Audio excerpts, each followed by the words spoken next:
Launching and running a business isn't easy. I've been there and I get it. With the right guidance, you can avoid common pitfalls and build something incredible. I'm Amy Davies, a 3-time business owner, and I'm your new business big sister.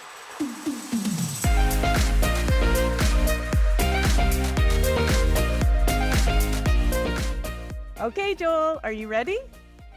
Big sister, Amy, I am so ready. I'm so looking forward to this. You know, as an only child, I am so looking forward to having big sister and some business recommendations here. Okay, well, let's get going. I'm so excited about this. And as I was thinking through the very first episode, I was thinking a lot about how it feels a little like starting a whole new business, right?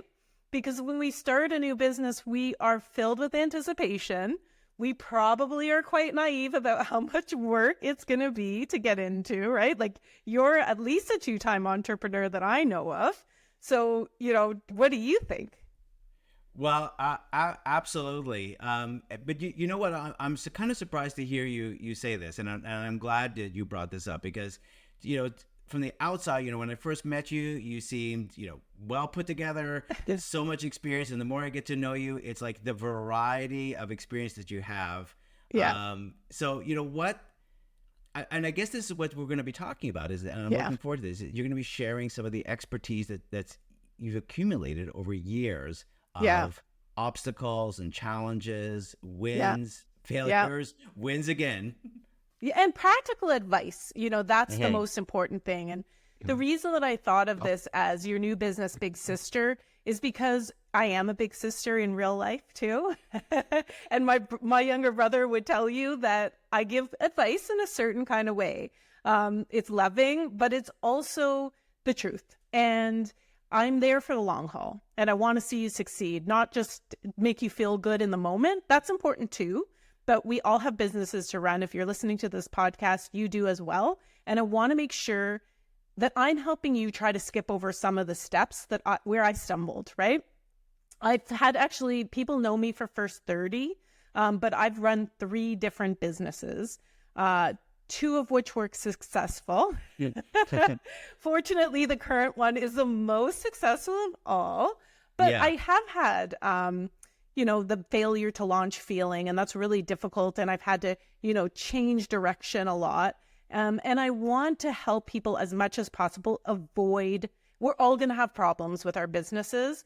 The other thing, the reason that I wanted to start this podcast was because there's a lot of podcasts out there about being a business owner, and it's often about scaling. And the guests are the Jeff Bezos of the world. And certainly if Jeff, you'd like to come on this podcast, you are more than welcome. But the intent of this podcast is really to help people who are running businesses on their own terms. And that means maybe you don't want to scale. Maybe you want to start out slowly. You make enough money to feed yourself and your family and have a good life, but you're not necessarily looking to dominate the universe. You're not necessarily going to be running a huge business, but you just want a steady income that supports you and your family. I love that this is, that you called it Big Sister, because right off the bat, it's exactly that. This is going to be safe. This is going to be a safe place to be able to share practical ideas for the entrepreneur that's not trying to create Amazon, but is trying to create that business that is able to support the life that they want, and not necessarily. Look, they might create Amazon. They might. Maybe you might. But, but I don't think we should feel pressured to become something we're not. And a lot of this podcast, and again, it goes back to the big sister theme. Your big sister wants you to be who you are. And that is at every touch point of your business, whether it's content creation, whether it's sales, which we're going to talk a lot about. I want you to do, and Joel, this is your whole, being online is like, do what feels right? Yeah. And that is do what feels right for you at the same time you're growing your business, and be, sincere to yourself, whatever that means for you. So today I really want to go through 3 critical questions that I think aspiring entrepreneurs, or maybe people who are already entrepreneurs, should be asking themselves, because these are 3 of the things that I wish that more entrepreneurs would think about in the early days. And I think sometimes we wait too long to have these kinds of, to challenge ourselves in these ways, because, and you and I know this, Joel, right? Starting a new business is so hard. It is so hard to do. And we don't even anticipate how hard it is, because like I'm feeling today about starting this podcast, there's the exhilaration factor. And we think, okay, this could be the answer to all of those questions. My life is going to have more meaning now because I'm going to be, you know, quote unquote, my own boss, maybe. We do learn that that might not be true either. But we have to really start asking ourselves some hard questions about, you know, are we going to be able to keep things going? Because passion, as much as passion matters, it is, you know, it's got to be more than passion, right? And I'm sure that you can relate to that. It's the two P's. It's passion and practicality. I think yes. It's PP. Yeah. Right. PP. you gotta have PP in your business. Yeah. Right. Right. But you know, because this is so good. You know, sometimes when we think entrepreneurs, we can get swayed by what we see on LinkedIn and everybody's sort of successes, and then it feels like you have a bigger hill to climb. So I'm looking forward to these 3 questions that we have to ask ourselves as entrepreneurs. And Amy, I think I'll add, they're tough questions, but I think also I'm going to encourage people to really take the time to be honest with themselves. And I know you've got a tool at the end for people to be able to do this. Yeah, we do have a download in the show notes that's free for you. So you're welcome to take that away as well to help you get going to answering these questions. So the very first question that I think an entrepreneur or someone who's thinking about becoming an entrepreneur or is already has started their own business is, what is or was my motivation for starting this business? And I'm sure you can appreciate, Joel, that some reasons are better than others, right? So I'm not going to be judgmental about what well, it probably will. Listen, I'm an older sister, so I'm going to have an opinion. Yeah. No, you're an acting big sister. Yeah. Yes, I'm an acting big sister, so I am definitely going to have an opinion, but I would challenge you to just sort of ask yourself this and assess why you're starting a business. So the first one is, I see a gap in the market that I know I can fill. I think that is actually a really good reason to start a business. If you see an opportunity, then go for it. Like, that's definitely what I did with my business. First 30's primary business is doing outplacement. So when companies go through layoffs, we help their employees recover from the layoff and get back to work. There are a lot of other businesses out there like ours, so we're not unique in the industry. But the way we do things is quite different, and we were able to differentiate ourselves right out of the gate. So we were filling this gap that in many ways was not being effectively filled. So it wasn't a whole new market, a whole new product. And it's actually easier to step into a market that already exists than create an entirely new market. So that's a really good reason. Go ahead, and Joe. I think I think that's a good point. But also, and I look forward to a future episode, because I think as listeners are hearing this, it's like, okay, how do I do that? Yes, that's right. That's a really good point. Yeah. And I think we'll unpack that in a future, or you'll unpack that in a future episode, because that's really, again, how to be practical on how to look at that. Yeah. The other one, and I honestly wish that I had more of this, Joel, is I'm great at sales. And if I had a great product that I could sell, I would be golden, right? Like, that is a really good reason to start a business. On the one hand, of course, there's an obvious gap in that one, right? You can be a great salesperson, but you don't have great things to sell.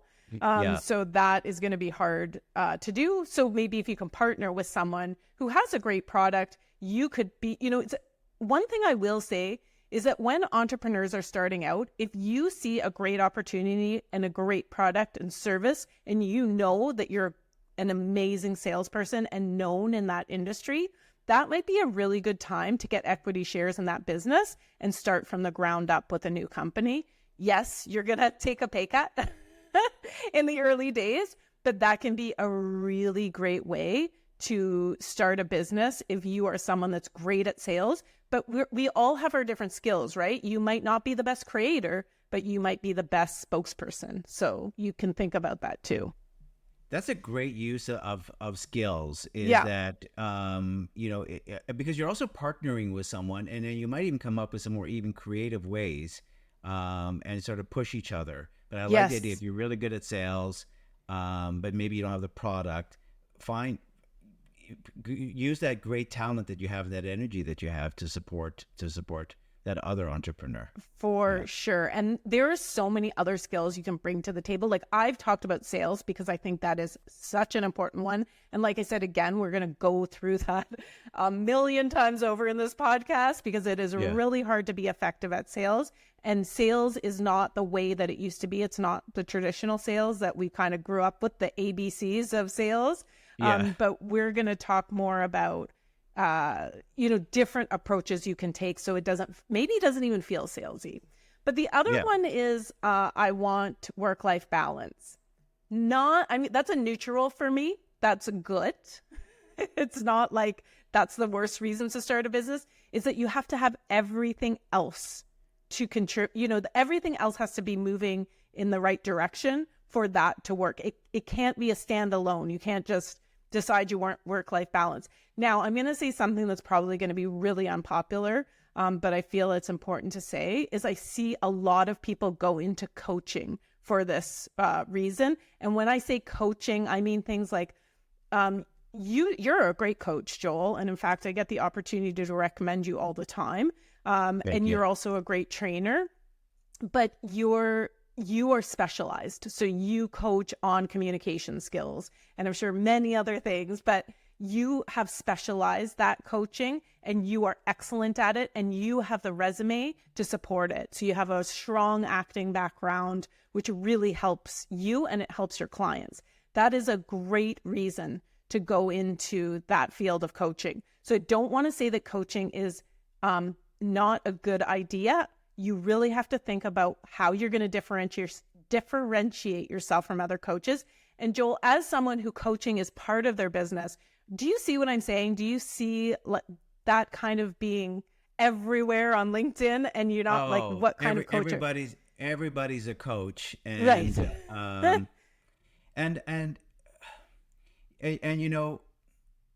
when you're looking for a coach, you can sort of guess within the first few minutes if this person is really a good coach or not. And that's one of the things. But absolutely, everybody is a coach. You really have to find what one of the reasons you want to differentiate yourself from that. And also about work-life balance, I want to say, I think, yes, maybe sometimes you maybe get a little bit of life back, but you say goodbye to ever having a real vacation, because as an entrepreneur, because you're always on, you're always having to check your emails, your phones, your messages, and until you have a team assembled and you can trust that team.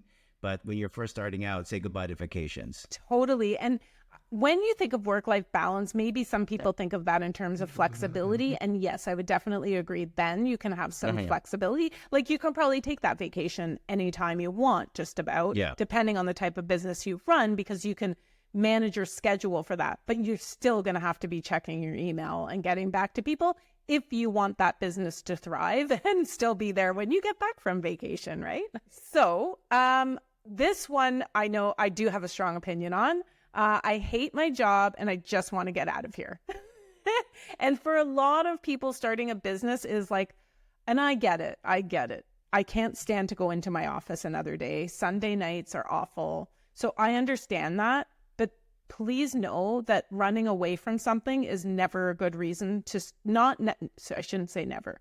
It's not necessarily the best reason to start another business, and that there's so much margin for error in that being your motivation for starting a business. So I would just put a word of caution out there if you're just wanting to start a business, or if you're young and you're really struggling to get in. It can be much harder to start a business when you're young. There's always going to be examples of people who are really successful. But I found that growing up in the corporate world really helped me understand my corporate clients better. And I learned a lot from the mentors and even people who were doing things terribly, Joel. I learned from them too. Sure. I don't know. Yeah. There's always something to learn. Yeah. Right. Exactly. And then, I need to make more money. That's actually, I think that is a good one. And I think that it's a good rationale for maybe doing some moonlighting. And what I Yeah. mean by that is having your regular full-time job and then maybe taking some contracts on the side, which Yes. used to be very faux pas, right? It used to be the wrong thing to do. Your employers didn't like it. I think a lot of employers actually expect us to do that nowadays. It's not abnormal to have a side hustle, right? Yeah. So I think that can be a really, really good idea to kind of get you started. And then if it grows and you get clients, amazing. You've got a business. You can maybe quit your job. Yeah. But it's always good to get out there first and set up that runway for yourself and then launch from there. Well, a lot of people I know who work in the learning world and work for organizations do have some coaching clients outside of the organization on their own time. And going back to the coaching, this is a good way to see if this is something you enjoy doing. If you're good at it, you get a good response. Yeah. And then you can start to see, I can actually have a business. But you've got, again, using your expression runway, you got some runway with it because you have tried it out. And so now let's go back to the airplane. You're ready for takeoff. Yeah. You kind of hedged your bets this way, and it can be really exciting. And there's so much less risk. And I don't know what all of the listeners have in terms of responsibilities, financial responsibilities, but most of us do have significant financial responsibilities. So it's not like we can just pack up and leave our job tomorrow. Yeah. Okay, so that kind of ends the motivation section. Check, I'm motivation. sure that I would welcome people to add comments about what are some other motivations that they might have. Oh, yeah. If you're watching on YouTube, you can add some comments. I'd love to hear from you if you have more ideas about motivations. But that's sort of the list that I had in my mind. And that's what I talk to so many entrepreneurs, right? I've gotten pretty involved in the entrepreneur world. So I see these are the reasons. And the other thing, Joel, is I don't know if you do this as well. I'm sure you do. I'm sure we all do. We're kind of like voyeurs on LinkedIn. I'm watching to see whose businesses are succeeding. Like, I know it's hard to tell on LinkedIn, but people like me, we can tell.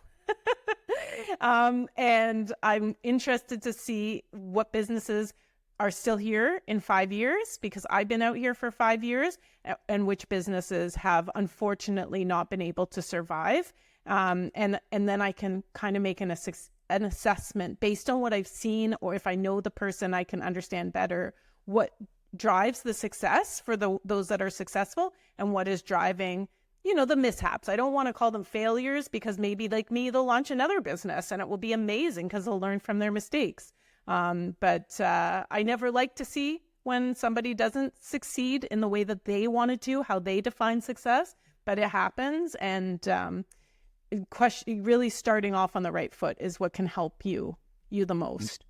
Well, big sister, this is your talent, though. Like, I can't see that. I can't look at a business on LinkedIn and go, and watch them succeed. This is your insight. This is your expertise that you have, is that, so many times when I'm speaking with you, go, I could really help them. Oh, I know what they need to be successful. Like that's bringing all your years of experience of all the different businesses and the different positions you've held and the different companies you work for. All that comes to fruition here, that you're able to. You're like the Wayne Gretzky of where, Wayne Gretzky would always say, I can see it happening in slow motion. Oh, that's funny. You see it happening in slow motion, what's working and what they need. Yeah. There are certain things that I see people make mistakes. One of the things, and as this is our first episode, we're doing this podcast, and you've been so amazing in supporting me, Joel. So thank you so much for that. But, I rallied around support like you. Yeah. But I also hired a producer. And they're also sponsoring the show, and that's Storyfora. And what they do for First 30 is not just for First 30, but for your I'm so used to being First 30, and now I'm doing something else. I have to get my mindset into something new. But what I will say is they make everything look so much better than we would ever be able to do on our own. So it looks polished, and putting yourself forward with a really strong brand and looking professional if you have grainy sound, if you have grainy video quality, that is your brand. That is you. Yeah. And people will see that, and it may not be that appealing to them. So those are some of the things that you can do to really get yourself off on the right foot. And I know it's so hard making those investments right out of the gate. But it's something certainly worth considering, especially if you're at the point of maturity where you can afford some of these things. So the second question I want to ask you to ask yourself is actually three. I know Venn diagrams have become very popular these days.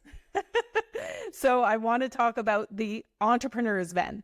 And the entrepreneur's Venn is asking yourself three questions. And it's important to ask all three. What am I good at? What am I an expert in? And what will make me money, right? So these are, I hear so many times, I published a book all about having a successful career in a reorg world where we're constantly losing and changing our jobs. And I spoke to so many people as I was researching that book. I gave a lot of talks on it. It's called A Spark in the Dark, if you've ever heard of it. But what I realized was people want to go for their passion. And they're like passion driven. I think that's super exciting. And that's amazing. But there are tons of passions that we can't make a ton of money on. So we have to be very careful about how we make that decision. And then what am I good at is really important too, because you might love playing the guitar. Like you might love it, but you might not be a great musician, right? It's great that you get joy out of it. It's amazing. But maybe that is not something you're good at. So it's just a hobby at that point, which is really good. It's going to help you succeed in other things. And it's not something you should give up, but you should see it for what it is and be really honest with yourself and maybe talk to your big sister and ask her how good you are, because she'll tell you the truth.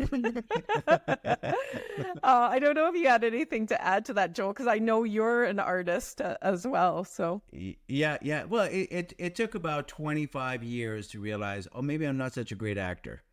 I don't agree. Acting is a really hard thing to succeed in. And it's like real estate, right? Only 1% are really making all the money, right? That's right. Mm-hmm. But, I do work with a lot of people, and sometimes it is hard to say, they say, oh, I want to be a keynote speaker, as an example. Yeah. And it's like, yes, you do have a lot of people. Yeah. You do have a lot of knowledge. You do have a lot of expertise, but maybe you're best to write it out as a blog versus being a keynote speaker, like to share the expertise. Like your presentation mode is not the best, right? But your writing is excellent, as an example. So that's what you're good at. So you could be a speechwriter. Or writing your own blog about it, or write a book about it. Some people are better at writing than speaking, as an example. So again, like the guitar, maybe you'd be best to be a guitar instructor or have a guitar business versus actually being a musician. Yeah, that is such a great point. And I think that a lot of people that are really good at things are probably seeing you as well, Joel. You're a great speaker. I've seen you speak multiple times, and that's actually how we met, right? Yeah. But you make it look easy. And I know the hard work that you put into it. So don't get me wrong there. And then people probably see you doing that. They're in your courses and you're giving them a great foundation. But then it's much more difficult to take that and then become a paid speaker. Paid speaking, it's very hard to do. Again, there's like the 1% that are making all of the money doing that. And then there's everyone else.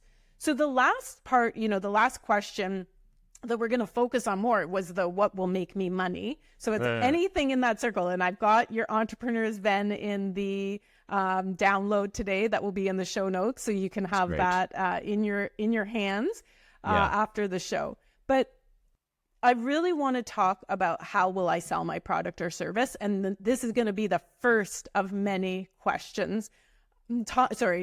First of many times that we're going to talk about this, because selling your product is going to be critical to you surviving as an entrepreneur.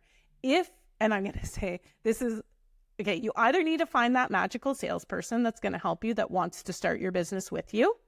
But if you are not good at sales, your business will not succeed. I hate to say it, unless you have an amazing network of people who you're already an expert in that field, right? So you can become an expert in a new field, but it's going to take time. So for me, my background is market and employee research. I did that for about 20 years. So the employee research piece really has helped me. The research in general has helped me so much, but I was not known where I wanted to sell my products and services, which was the HR space. So I started by writing a book. By the way, I wrote the wrong book.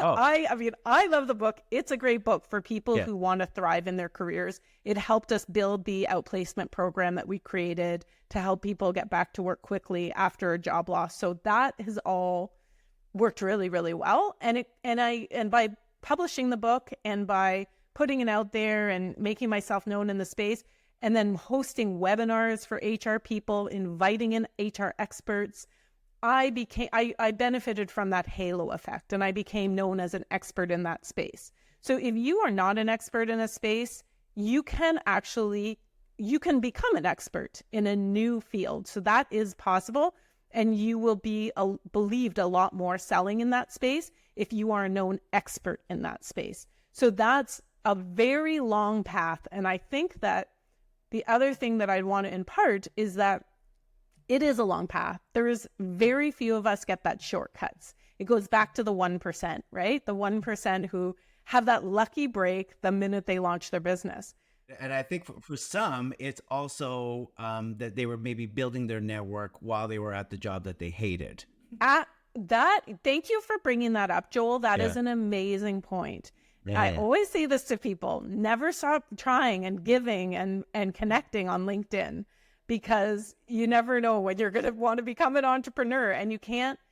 Networks are like a living, breathing, these are human beings that we're connecting with. You can't just disappear for years and all of a sudden reappear and everyone's going to know you and remember you. Like, memories are fragile. If you're not around, people will, they might forget you, is sad to say. I once went on mat leave when I worked in an office, and after a year I came back and I saw someone who was one of my primary stakeholders in the elevator. And I said to him, "Oh, hey, Mike, how are you?" And he just looked at me and he said, "Who are you?" Right. Oh, dear. Even I am forgettable, Joel. That's impossible. That's impossible. All right. So what was your big break then? Okay, my big break was COVID. And actually, I mean break because it almost broke me, right? It wasn't, that's what happened. We had our product and service ready to go. We launched in January of 2020, and then COVID happened, and people thought, "Oh, Amy, you must be getting so much business." And sadly, because there's so many layoffs happening, and I said to them, well, people can't work with a business they don't know exists, right? So we do have amazing products and services, but we don't have the awareness, and the awareness is key.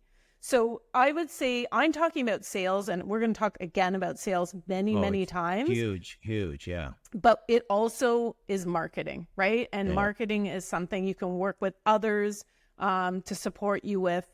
But marketing is key, because having a polished brand and building, because it builds trust. Okay. I know I'm going to sound like a marketing person, but it's not.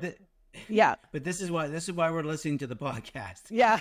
This is where Big Sister Amy is coming in, because you have developed the tools and the techniques and see what works and what doesn't with marketing. Right. And I would invite anyone to have a look at the First 30 branding and compare it to maybe some others. I was really lucky to work with someone named James White.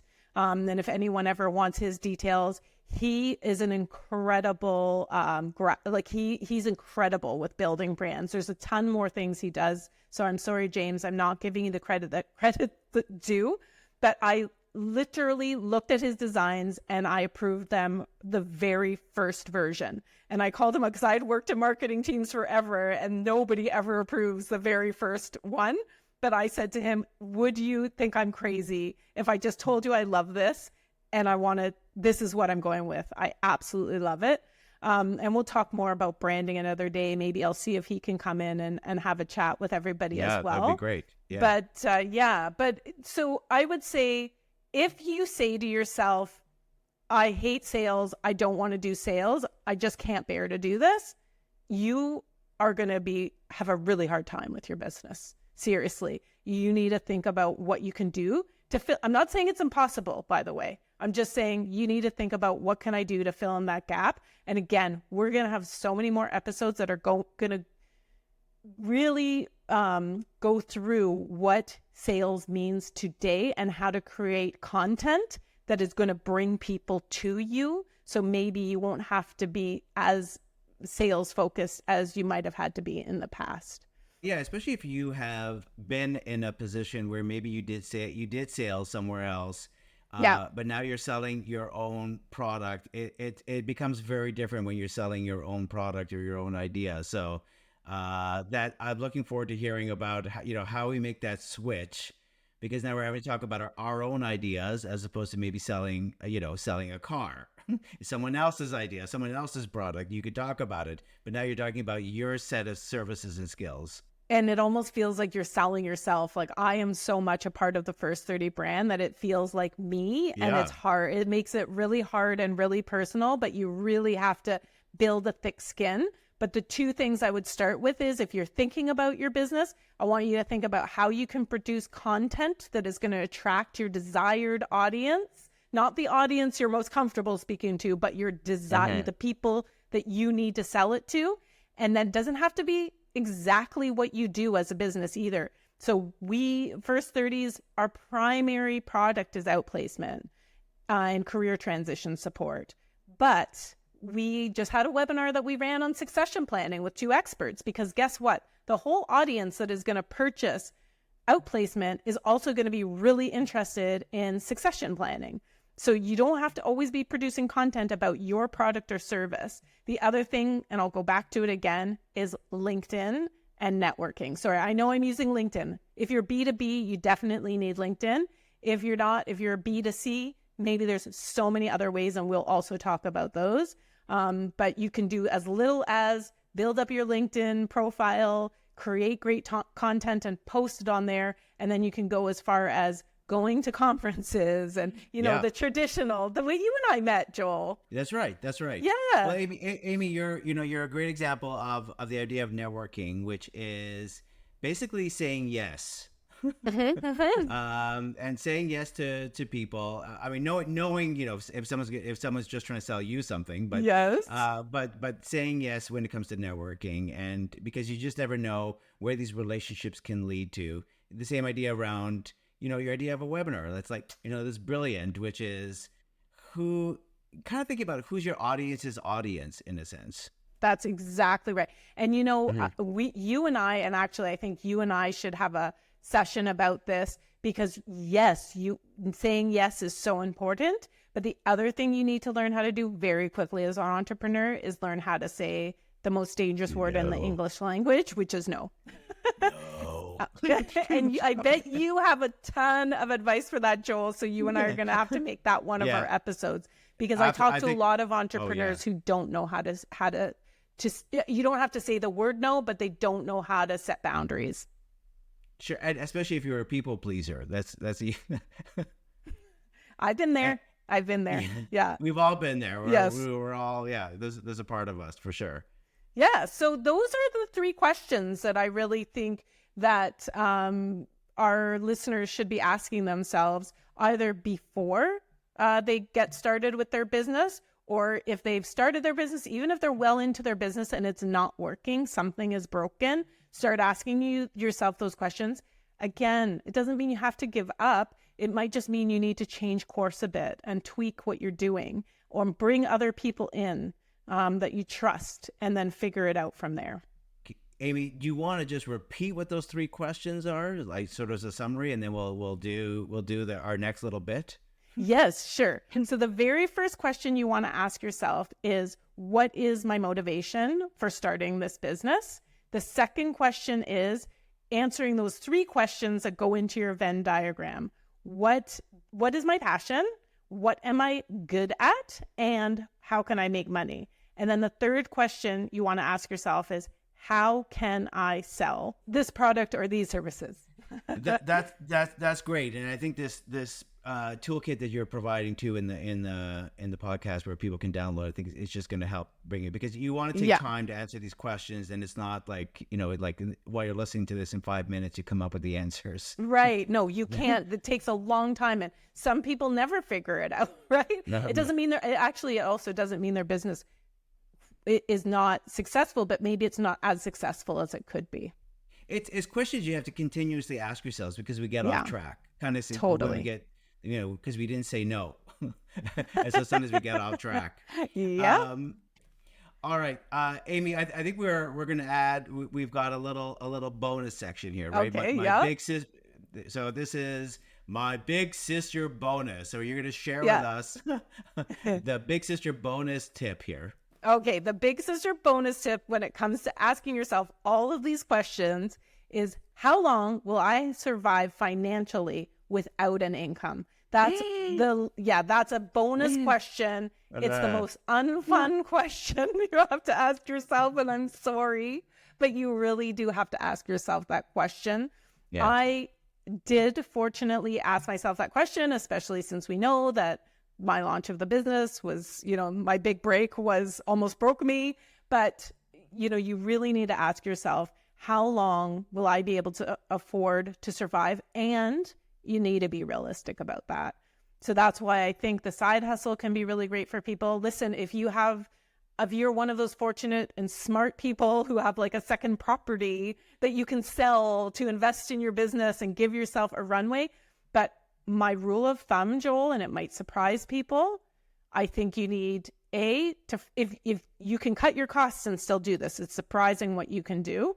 But I would say give yourself imagine you have 18 months with little to no sales. Yeah. And maybe 2 years. That's a big sister number, because that's like a very realistic and hard to accept, because you think, oh, everyone's just dying to hear my product or service. But it takes time. It takes time to, as you said, to develop that you're an expert in your field, that you have value. But I think, like I said, with the side hustle, maybe you have 1 or 2 clients lined up before you leave your job, and that's gonna help if you can. I always suggest to people, if they have 1 or 2 clients lined up before they leave their job. And one episode we're going to bring in a financial planner, but I want to say a financial planner for real folks. not the I'm already rich and I need to manage my millions. It's that I want to bring in a financial planner who's really good at helping people figure out how to spread out their income and cut costs that they might not even realize. Maybe you can become a 1-car household, right? Something like that to reduce costs for your family. One of you is not going, if you're going to be working from home, not going into the office, maybe you don't need that second car, right? Like things like that. I wanted people to think creatively, because what I want is to see everyone succeed at the business that they want to start. And any advice we can give you to help you do that, we're going to bring in those experts. So you can always reach out to me and let me know what you think would help you. And maybe that we can do an episode on that and bring in an expert as well. Yeah, and FPRF, Financial Planner, Real Folks. But yes, that's a good one. Yeah. You're good at making up acronyms, Joel. Yeah. You're very good. Yeah. PP and FPRF. Yeah.